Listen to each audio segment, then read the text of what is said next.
ये कहानी शुरू होती है सैम बाबा से। सैम बाबा एक ज्ञानी लेकिन बड़ा ही अधर्मी इंसान था। उसने अपनी शिक्षा का फायदा उठा के न जाने कितनी ही लड़कियों का शोषण किया था, कितने ही लोगों को ठगा था और न जाने कितने ही लोगों की मौत का जिम्मेवार था। तो क्योंकि वो एक बड़ा ही इन्फ्लुएंशियल बाबा था और करप्ट सिस्टम का हिस्सा था, तो उससे बड़े बड़े नेताओं और गुंडों का आश्रय प्राप्त था।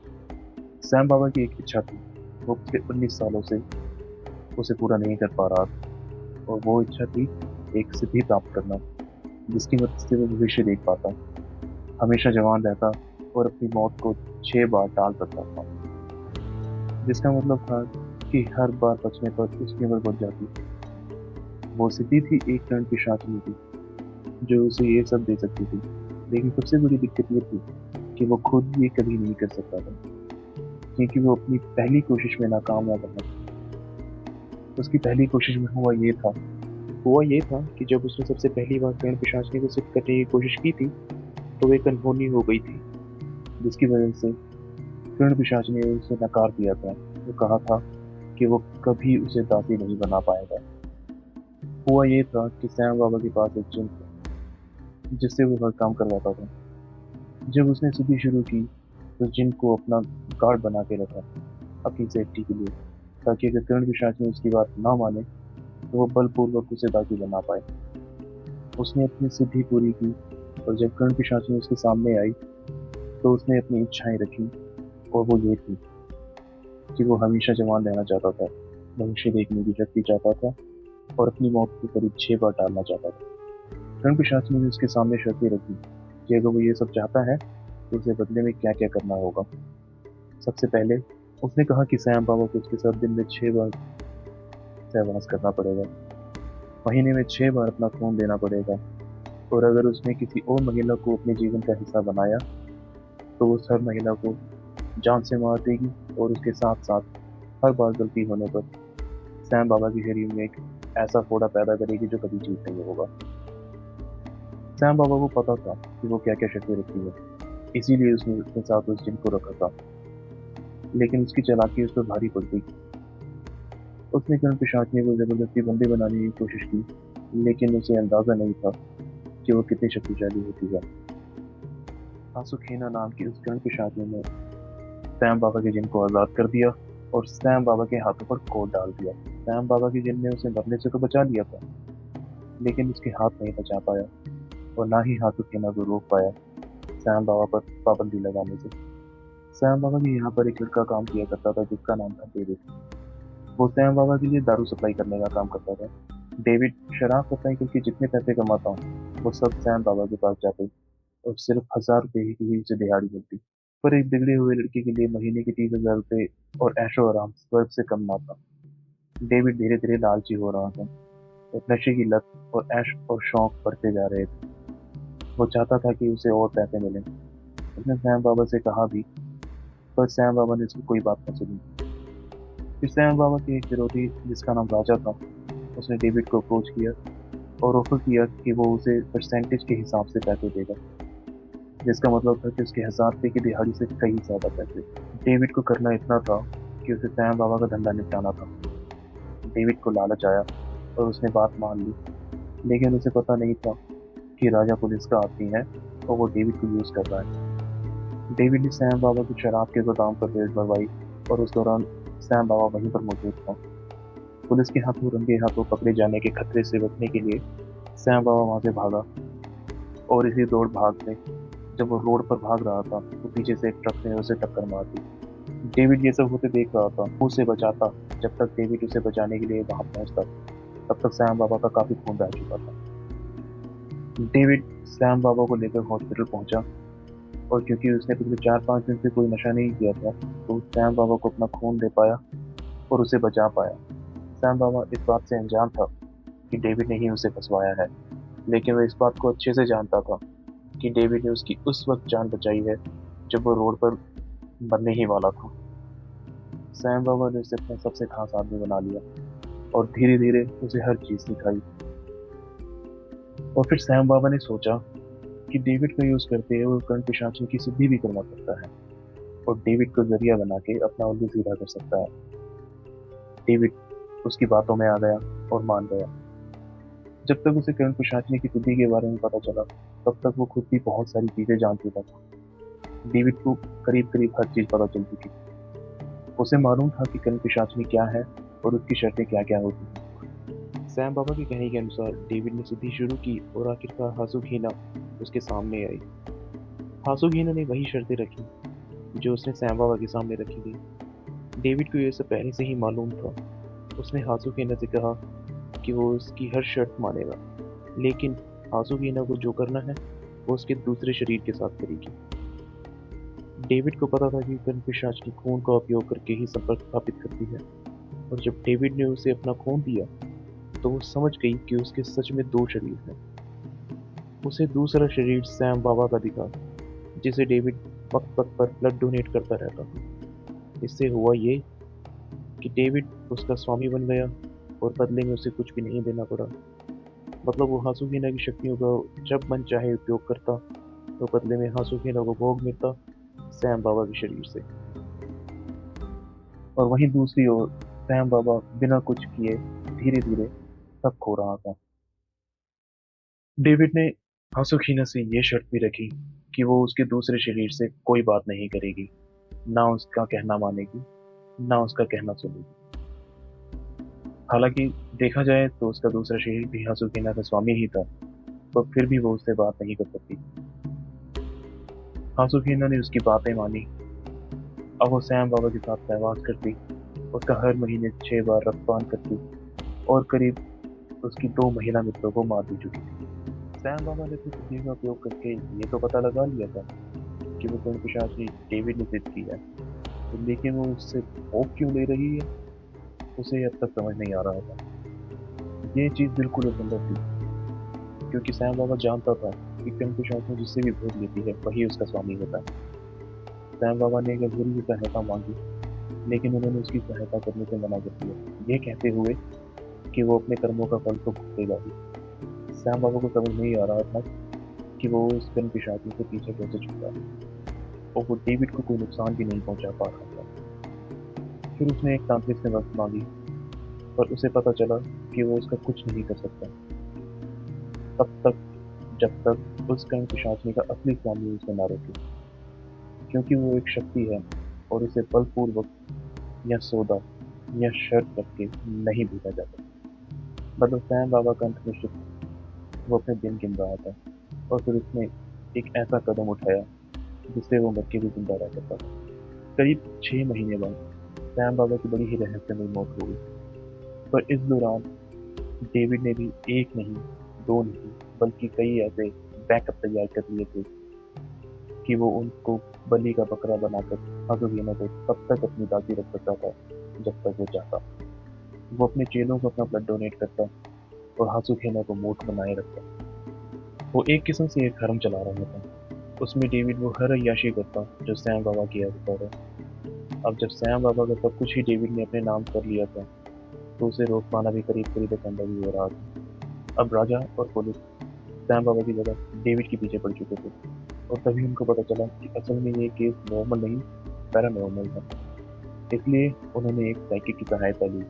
उसने उन्हें सजेस्ट किया कि वो एक अंडरकवर लड़की को भेजें, जो कि डेविड के हरम में जाएगी और उन्हें सारी हर चीज़ की अपडेट देती रहेगी। उन्होंने एक बेहद ही खूबसूरत लड़की को डेविड के हरम में भेजा, और उस लड़की का नाम था रोजी। रोजी धीरे धीरे डेविड की चहेती बन गई। वो डेविड पर नजर रखती और हर चीज का हिसाब रखती। उसने देखा कि डेविड अपने अलग अलग चेलों को हर 2-3 महीने में ब्लड डोनेट करता था, और हर 4 से 6 महीने में उसका कोई ना कोई चेला रहस्यमय रूप से मर जाता, लेकिन उनके बारे में कोई जांच पड़ताल नहीं हुई। रोजी को ये चीज अटपटी लगी। वो समझ तो गई थी कि डेविड धीरे धीरे उन लोगों को बलि चढ़ा रहा था, पर उसे ये समझ नहीं आ रहा था कि ये सब हो कैसे रहा है। फिर रूसी ने उसका विश्वास जीतकर उससे बोला कि वो उसके साथ घर बसाना चाहती है, और ये तभी हो पाएगा जब वो एक सामान्य जीवन जिए। डेविड उसकी बातों में आ गया। उसने सोचा कि हासुकीना से पीछा छुड़वाना पड़ेगा, और ऊपर से उसे लगातार इस बात का अफसोस भी लगातार खा रहा था कि वो कितने लोगों की मौत का जिम्मेदार बन चुका है। उसने हासुकीना से रोजी के बारे में जानना चाहा, और उसे जैसे ही रोजी के बारे में सच्चाई पता चली तो डेविड ने सोचा कि क्यों ना हसीना को रोजी को ही ट्रांसफर कर दिया जाए। इससे उसे उन दोनों से छुटकारा भी मिल जाएगा, रोजी को भी और हसीना से भी। रोजी हसीना को भोग नहीं दे पाएगी और मारी जाएगी। और इस बार जब वो हसीना को रोजी का भोग देने को कहेगा तो उससे कहेगा कि जब रोजी का अंतिम समय आ रहा है तब वो उसे ही अपना स्वामी माने। प्लान बहुत सॉलिड था, अब बस सही वक्त का इंतजार था। कई महीने बीत चुके थे, अब रोजी की बारी आने वाली थी। डेविड ने हसीना से फिर से वही कहा कि वो उसके दूसरे शरीर से भोग ले, लेकिन इस बार दूसरा शरीर एक लड़की का था। हसीना हैरान रह गई। उसने पूछा कि वो लड़की से संवाद कैसे करेगी, वो लड़की से भोग कैसे लेगी, और अगर उसकी कोई एक भी शर्त पूरी ना हो तो वो उसकी शक्तियाँ उपयोग नहीं कर पाएगी। मतलब हसीना की शक्तियाँ आधी से भी कम रह जाएंगी। डेविड को इस बात से कोई मतलब नहीं था, उसने वचन लिया हुआ था और हसीना को भी वो निभाना था। हसीना को पता चल गया था कि उसके साथ धोखा हो रहा है। वो बदले की आग में जल गई थी और उसके साथ साथ वो अपनी शक्तियों से डेविड का फायदा भी करवा रही थी। डेविड ने रोजी को कब अपना ब्लड डोनेट कर दिया रोजी को पता भी नहीं चला। रोजी को यह तब पता चला जब करीब 8 महीने बाद हसीना उसके पास आई। रात का समय था। हसीना उसके पास आई और उसे सहवास तो नहीं कर पाई, लेकिन उसका खून पीने में कामयाब रही। रोजी को जब इस बात का एहसास हुआ कि उसके साथ क्या हुआ है तो उसने उस साइकिल से बात की और उसे पता चला कि अब जब वो उसका खून पीने आ ही चुकी है तो अब उसके बचने की कोई संभावना नहीं। अब रोजी डेस्परेट हो रही थी। फिर रोजी ने अपना दिमाग लगाया। कुछ दिन बाद हसीना उसके पास फिर से आई। हसीना के पास आते ही रोजी ने उससे कहा कि उसे उसका खून पीने की कोई ज़रूरत नहीं है, वो उसे अपना नेचुरल ब्लड भी दे सकती है, वो जो लड़कियां मासिक धर्म आने पर अपने शरीर से निकाल देती हैं। हसीना को इस बात से कोई मतलब नहीं था कि खून कैसा है। जब तक उसे रक्त मिल रहा था, उसे भोग मिल रहा था, वो संतुष्ट था। हसीना ने डेविड की शर्त के अनुसार रोजी से बात नहीं की, लेकिन रोजी की बात सर हिलाकर मान जरूर ली, जो कि एक किस्म का संकेत था कि वो उसकी बात मान चुकी थी। आखिरकार रोजी उसकी आधी स्वामी थी। हालांकि रोजी इस बात से अनजान थी। करीब 2 महीने हो चुके थे ये सब चलते हुए। डेविड को समझ नहीं आ रहा था कि रोजी के शरीर में कोई फर्क क्यों नहीं पड़ रहा, वो अब तक स्वस्थ कैसे है। और दूसरी ओर हसीना अपनी आधी शक्तियों से भी कम का उपयोग कर पा रही थी। डेविड ने उससे कई बार जानने की कोशिश की, लेकिन क्योंकि हसीना पहले से ही बहुत ज्यादा कमजोर हो चुकी थी तो वो चाहकर भी ये नहीं बता पाई कि आखिरकार रोजी के साथ उसकी क्या डील हुई है। करीब 2 महीने बाद आखिरकार रोजी को साइकिक मीडियम से छुपकर मिलने का मौका मिल ही गया। साइकिक मीडियम रोजी को जिंदा देखकर और स्वस्थ देखकर बहुत ही हैरान हुई। साइकिक ने रोजी से पूछा कि वो अब तक भली चंगी कैसे है, तो रोजी ने उसे सब कुछ बताया। ये सब जानते ही साइकिक हैरान रह गया और उसने कहा कि अगर वो उसकी बात मान रही है, अगर वो कर्ण पिशाच में रोजी की बात मान रही है, तो इसका सिर्फ एक ही मतलब है कि वो भी कर्ण पिशाचनी की स्वामी है। ऐसा होना संभव तो नहीं था, लेकिन ऐसा होने की संभावना बहुत ज्यादा थी। तो रोजी ने सोचा कि इस बार जब वो उससे मिलेगी तो उससे बात जरूर करेगी। फिर वो रात आई। हसीना भोग लेने के लिए रोजी के पास आई तो रोजी जागी और उसने कहा कि मैं तुम्हारी मालिक हूँ, मुझसे बात करो। इतना सुनते ही हसीना मुस्कुराई और फिर उन दोनों ने आपस में जो बातें की उससे रोजी और हसीना दोनों के होश उड़ गए। अब उन दोनों को अपना एक ही दुश्मन दिखाई देने लगा। रोजी ने हसीना से सबसे पहले ये वचन लिया कि अब वो सिर्फ और सिर्फ रोजी का ही कहना मानेगी।